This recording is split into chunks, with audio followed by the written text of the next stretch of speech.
की काही लोकांना हाताशी धरून RSSच्या माध्यमातून हा विषारी प्रचार केला गेला की आमची प्रगती झाली नाही.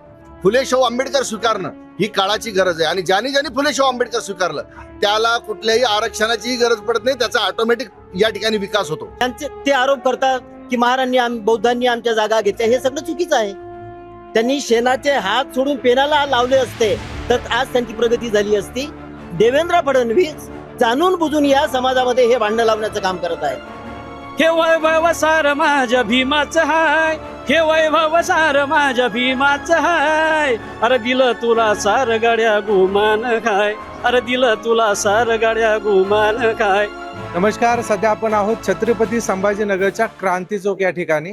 बऱ्याच दिवसापासून महाराष्ट्रामध्ये एक वाद चालू आहे, तो म्हणजे उपवर्गीकरणाचा. नेमका हा वाद कशामुळे आहे आणि सरकार कशा पद्धतीने याला खत पाणी घालत आहे याबद्दल आपण चर्चा करणार आहोत. काही आंदोलक आपल्या सोबत आहेत. दादा, काय भावना आहेत? आपलं नाव, आपला परिचय द्या आणि थोडक्यात या उपवर्गीकरणाबद्दल सांगा. मी प्राध्यापक डॉक्टर किशोर वाघ. खरं म्हणजे तुम्ही अतिशय महत्वाचा प्रश्न विचारला की हे का.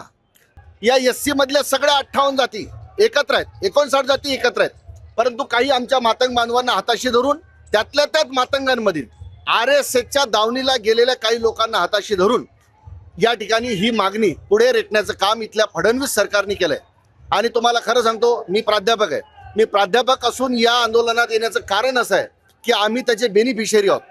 आम्ही त्याचे बेनिफिशियरी असल्यामुळे हे आरक्षण टिकलं पाहिजे, एकसंधपणे सगळ्या जातींनी त्याचा लाभ घेतला पाहिजे, ही आमची धारणा आहे. आणि असं जर फुटीरवादी राजकारण हे सरकार करत असेल तर आंबेडकरी समाज आणि खास करून इथल्या 58 जाती ज्या वेगवेगळ्या आहेत ह्या एकत्र येऊन निश्चित या सरकारला धडा दिल्याशिवाय, यांना धडा शिकवल्याशिवाय राहणार नाही, या आमच्या सगळ्यांच्या भावना आहेत. आणि हा लढा जर अतिशय तीव्र झाला तर इथल्या फडणवीस सरकारला पडताभुई मात्र निश्चित कमी पडणार आहे. आणि म्हणून त्यांनी आता ताळ्यावर यावं आणि ह्या RSSच्या बगलबच्च्यांना पुढे करून या आरक्षणाचा विषय बंद करण्यात यावा अशी आमची भावना. आणि काहीचं असं सुद्धा म्हणणं आहे की यामुळे काय झालं की काही जातीवर अन्याय होतोय आणि आरक्षणाचा लाभ फक्त काही जातींनाच भेटतोय, यामुळे हे उपवर्गीकरण आहे. खरं म्हणजे हा सुद्धा अपप्रचार आहे. मला सांगायला आनंद वाटेल की आजपर्यंत इथल्या आंबेडकरी समुदायानं इथल्या चर्मकारावर अन्याय झाला तरी आंबेडकरी समाज हा प्रकर्षानं पुढे येऊन त्याच्या न्यायासाठी रस्त्यावरची लढाई उतरलेला आहे. म्हणजे तुम्हाला माहित असेल की 1992-93 मध्ये OBCच्या आरक्षणाचा मुद्दा जेव्हा आला तेव्हा आंबेडकरी समाज हा पुढे होता, मंडल आयोग लागू करा म्हणून. या देशातला कोणीही आवाज उचलला नाही. त्या काळामध्ये आंबेडकरी समाजानं रस्त्यावरची लढाई OBC साठी लढलेली. इथल्या ST साठी जेव्हा जेव्हा आदिवासींचे काही प्रश्न उभे राहतात, इथली व्यवस्था आणि इथले सगळे ठेकेदार, धर्माचे ठेकेदार मूग गिळून गप्प बसलेले असतात, तेव्हा आंबेडकरी चळवळ पुढे असते. आणि तुम्हाला आवर्जून सांगतो बांधवांनो की काही लोकांना हाताशी धरून RSSच्या माध्यमातून हा विषारी प्रचार केला गेला की आमची प्रगती झाली नाही. मुळामध्ये धर्माच्या माध्यमातून जे काही मनुस्मृतीचा लॉ या बहुजनांवर लादला गेला होता, SC वर लादला गेला होता, त्या मानसिकतेतून अजूनही काही जाती बाहेर पडल्या नाही. त्याच्यामधून मातंग समाजाने सुद्धा बाहेर पडणे, फुले शाहू आंबेडकर स्वीकारणं ही काळाची गरज आहे. आणि ज्याने ज्याने फुले शाहू आंबेडकर स्वीकारलं त्याला कुठल्याही आरक्षणाचीही गरज पडत नाही, त्याचा ऑटोमॅटिक या ठिकाणी विकास होतो. बांधवांनो, तुम्हाला काय वाटतं? आज आरक्षणाच्या मधून हजारो लाखो करोडो नोकऱ्या आहेत. अहो, प्रायव्हेटायझेशन, लिबरलायझेशन जे काही त्या काळात आणलं गेलं, लिबरलायझेशन आणि ग्लोबलायझेशन हे जे त्या काळात आलं, म्हणजे त्या काळामध्ये वाजपेयींचं सरकार होतं, त्या काळात जेव्हा हे धोरण राबवलं गेलं त्याचे परिणाम असे आहेत की आता शासकीय नोकऱ्या नाहीच्या बरोबर आहेत. आणि जर नाहीच्या बरोबर असतील तर तिथं आरक्षण कसं राबवलं जाणार? सगळीकडे प्रायव्हेटायझेशन झालेलं आहे. त्या प्रायव्हेटायझेशन मध्ये SC ST OBCला आरक्षण नाही, ही आपण कान खोलून ऐकण्याची गोष्ट आहे. आणि मग अशा काळामध्ये आरक्षण बंद करण्याच्या जेव्हा RSS वल्गना करते त्या काळामध्ये SCच्या सगळ्या जातींनी एकत्र राहावं का वेगवेगळं राहावं, हे शहाणपण आपल्या SCतल्या सगळ्याच जातींनी स्वीकारलं पाहिजे. आणि एक गोष्ट आणखी सांगतो की इथं पूर्वाश्रमीचे महाराणी आताच्या बौद्ध मंडळीतून बी काही लोक आक्रस्तानेपणे बोलतात किंवा अतिशय खालच्या पाठीवर जाऊन टीका करतात, ते सुद्धा अयोग्य आहे. आणि मातंग समाजाच्या माध्यमातून काही बिनडोक लोकांनी ज्या पद्धतीने हा देश फुले शाहू आंबेडकरांचा नाही, हा यांचा आहे, ह्या ज्या वल्गना लावल्या त्या सुद्धा थांबवल्या. काही लोकांमुळे सगळ्या समाजालाच कन्सिडर दोन्हीकडून शांततेनं आणि म्हणजे संविधानाच्या चौकटीत लढा देण्याची गरज आहे. बुद्धिवादीपणे एकामेकाचे शत्रू नाही, आपण एकामेकाच्या रक्ताच्या नद्या वाहण्यासाठी आपला जन्म नाही झालेला आहे. तर आपण संविधानिक चौकटीमध्ये ज्याचा त्याचा लढा लढूया आणि ज्याचा लढा खऱ्या अर्थानं मानवतावादाचा असेल, फुले शाहू आंबेडकरांचा असेल, न्यायाचा असेल, त्याचा विजय याच्यात निश्चित होणार आहे. आणि आंबेडकरी चळवळीनं आजपर्यंत मोठमोठ्या आंदोलनात विजय मिळवलेला आहे आणि निश्चित फुले शाहू आंबेडकरांचा विचार घेऊन 18 पगड जाती म्हणजे खास करून 58 जाती SC मधल्या एकत्र आल्यामुळे निश्चित हे आरक्षण 0 मिनिटात रद्द होणार आहे. पण सरकारला इथल्या सगळ्या जातींना खेळवत ठेवायचं म्हणून हे षडयंत्र चालू आहे. ज्या जाती सध्या उपवर्गीकरणाला समर्थन दर्शवतात त्यांना काय सांगायला की जसं मातंग समाज असेल? मी खरं म्हणजे अभिनंदन करतो की आता चर्मकार समाज सगळ्यात जास्त राजकीय आरक्षणाचा फायदा SC मधला जर कोणाला झाला असेल म्हणजे स्वातंत्र्य काळापासून जर आतापर्यंत बघितलं तर तो झालेला चर्मकार समाजाला.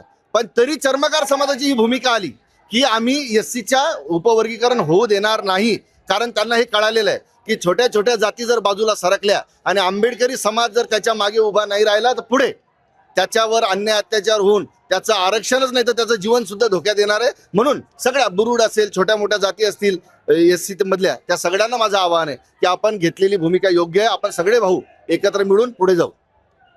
आपल्यासोबत दादा काय सांगाल, एकंदरीत काय मागण्या आहेत उपवर्गीकरणाच्या आणि याची गरज का पडली आंदोलनाची?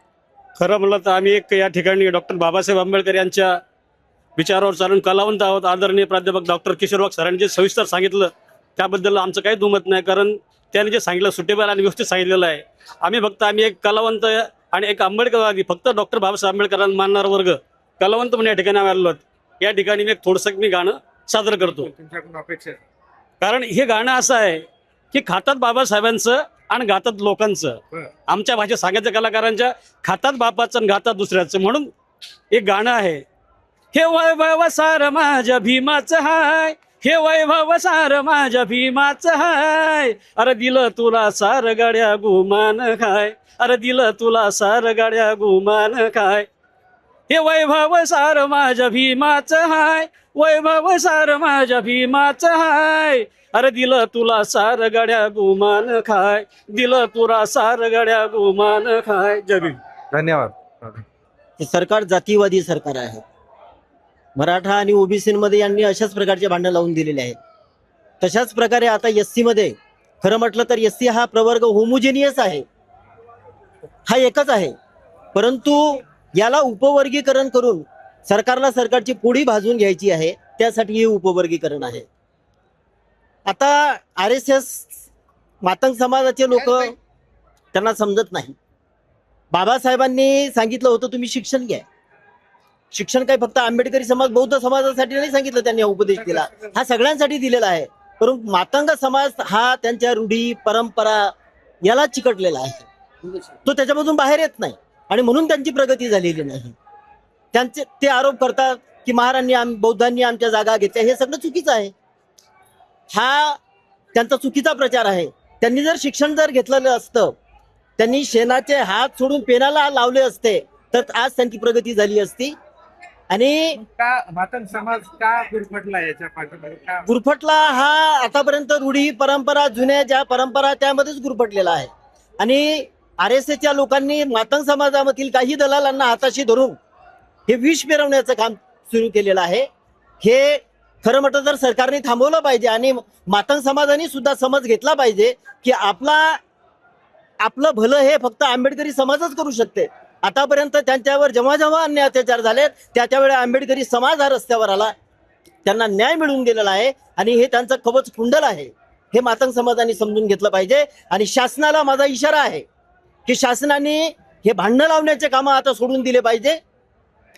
खऱ्या अर्थाने राष्ट्रीय एकात्मता आहे, ती राष्ट्रीय एकात्मता जोपासण्याचं त्यांनी काम केलं पाहिजे. RSS आणि BJP हे उघड मोठमोठाले शब्द दिखाव्याचं काम करतात. फक्त त्यांनी ग्रासरूटवर येऊन ज्या खऱ्या समस्या आहेत त्या समस्या जाणून घेऊन त्याच्यावर काम केलं पाहिजे आणि उपवर्गीकरणाचा घाट थांबवला पाहिजे.